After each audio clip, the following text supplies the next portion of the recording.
Joshua's got a lot of big, money fights with UK fighters, from Fury to this kid Joyce, I believe, that putting on the fast track. David and a Haye couple of more. David Haye, Tony Bell. David Haye, if he can get back in form. Mm-hmm. Yeah.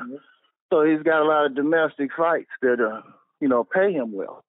Mm-hmm. So it's no need for him to be in a rush. He's younger. So there's no need for him to be in a rush. It just depends on how he sees himself. Mm-hmm. You see. Just depends on how he sees himself. And he doesn't have any pressure to fight Deontay. And really, and honestly, the thing that separates them, I think, as far as, the perception that one is the man and one is not, is simply the fact that he was able to get Klitschko and Deontay wasn't. Outside of Klitschko, I in my opinion, I don't think Anthony Joshua has a resume that is like head and shoulders different than Deontay Wilder. No, you can't put one resume over the other. You certainly can't. Right. You can't say Anthony's resume is superior to Wilder's because he fought Klitschko. Mm-hmm. Klitschko hadn't fought in 2 years.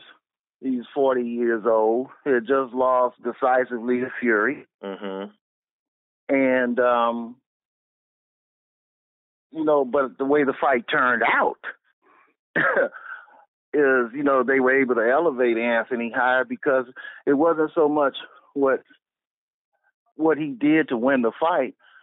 It was the fact that he had to do it to win the fight because the Klitschko that showed up that night, I believe showed up to win, but then I have to question him after he got hurt. Did you really show up to win? Or maybe you thought he was still green and you could, get him out the way like you were getting everybody else out of the way. But I don't think you can, you have to put Klitschko over Berman. You definitely have to do that. Of course. So I would give in those particular fights, if you're gonna go, if Berman was the best guy that Deontay fought, mm-hmm. You go to the first fight, which was a 12-round fight that Deontay won decisively, and then you go to Klitschko and Joshua. I think they went into the 9th or 10th round. Mm-hmm. If you put the first fight with Joshua, Deontay's first fight with Berman, with Joshua and Klitschko, you can find some parallels there. But I don't think it outdistances Deontay enough to say that I fought the better competition. Right. Mm-hmm. But I think that's why it's so important for these guys to fight. And again, I don't know if it happens next or if it happens a year from now, whenever it happens. But I think that's one of the reasons why it's important for them to fight, because right now we don't know who the best actually is, and they both can state a case. But I think the difference between the two is that one guy wants to make that fight right now. Mm-hmm. And the other guy sounds like,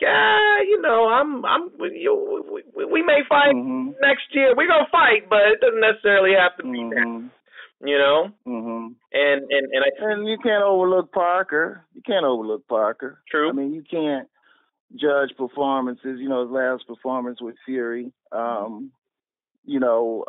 haven't seen that fight, but there are some people that are saying that Hughie Fury won the fight. Mm. And then you have people saying that Parker won the fight, he outworked him and things. I haven't yet sat down and watched that fight. I'm not planning to do it. But you can't leave Parker out. He's a big kid. He's, good and athletic. And, in the heavyweight division, one punch can just change the whole landscape. So